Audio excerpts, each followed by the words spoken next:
TDR Conference 2016 Prophecies. The Rasul says, these two categories of the people of hell I haven't seen yet. I haven't seen them yet. They haven't appeared. One category refers to those that walk around with whips hitting people. And the other is with regards to women. Nisa'un kasiyatun ariyat. Women who are covered yet uncovered. You know, if you did the tafsir of this a few decades ago, you would come up with other things. But you look at fashion today, Subhan al-Khaliq. Clothed but unclothed. You know when this, clothed but unclothed. Sheikh Zahir Mahmood just said that you seem to be paying for nothing. You know, the less it is, the more you pay to buy. Normally you pay for the material. Now the less the material they sell you, the more you want to pay for it. That tells you where the human mind has reached. So they walk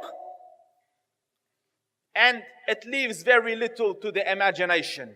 Yet they're happy that they're clothed. You know, some of the swimwear, if you look at, or some of the gym wear, if you look at, they're like, who are you? It's not clothing. Kasiyatun ariyat. Clothed but naked. Or if you look a more moderate tafsir, if you like, clothing will be very tight, or it will be see-through, or there will be cuts and slits around the sides and so on and so forth, so that although it pretends it doesn't show, it shows. And the Prophet said, alayhi afdalu salatu wa atammu taslim, that they will not smell the fragrance of Jannah, although it could be smelled a distance of kada wa kada. Although the smell of Jannah can come from so far, yet these people will be made forbidden for them is that smell, that fragrance of Jannah. And you might think this will not befall us, our nation, as in the Prophet's nation. So the Prophet ﷺ in a hadith, the sanad of which is sahih, and it is in the Musnad of Imam Ahmad, in the Mustadrak of Hakim, and the Prophet ﷺ says, towards the end of time, men from my nation will come, from the Muslims, who will be on conveyances, on rides, mounts, which resemble I don't know if you've seen it, on the camels in the olden days, they used to have like a little hawda, like a little room they used to put for women to ride in. Like, a circular dome-ish type thing, so that she's protected from around the sides and no one can see her and she can sit comfortably. So the Prophet said, it resembles that. It resembles an enclosed space. And then the next word of the hadith, it uses the word to depict the comforts of home. So it will be enclosed like the hawda, and it would have the comforts of home. A bit like your cars or limousines. There's drinks there, there's comfortable seating, there you can lie down, you can rest. Normally on a horse you couldn't. If you look at the caravans, you can go to the toilet. But I'm not concluding, because tomorrow something else might come and it might be a better reflection of the word of the Rasul. So he says they will drive or use these kind of transportation, and they will come to the masajid, to the doors of the masajid. Yet their women will be kasiyatin ariyat. The Muslims will be dressed yet undressed, covered yet uncovered. And then in the hadith that I stated previously, they will walk seductively in a way to attract attention,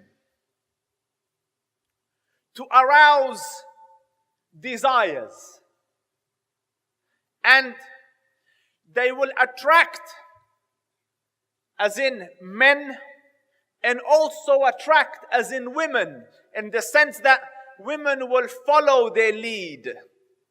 They will want to dress like that, walk like that, talk like that. You see it happening, don't you? I read research. A young girl, a young teen, sees 3,000 advertisements per day in America.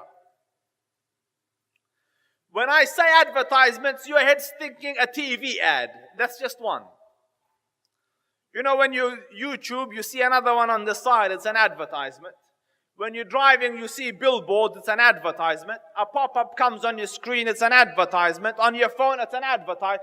So they count 3,000 times a day. It is bashed in the head of that young, innocent girl to dress like this, walk like this, talk like this. 3,000 times a day. And can you imagine? I have a school in which predominantly my students are girls, and can you imagine the pressure on that young teenage girl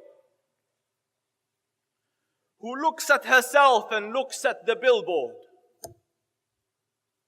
Can you imagine her anxiety, the lack of confidence in herself?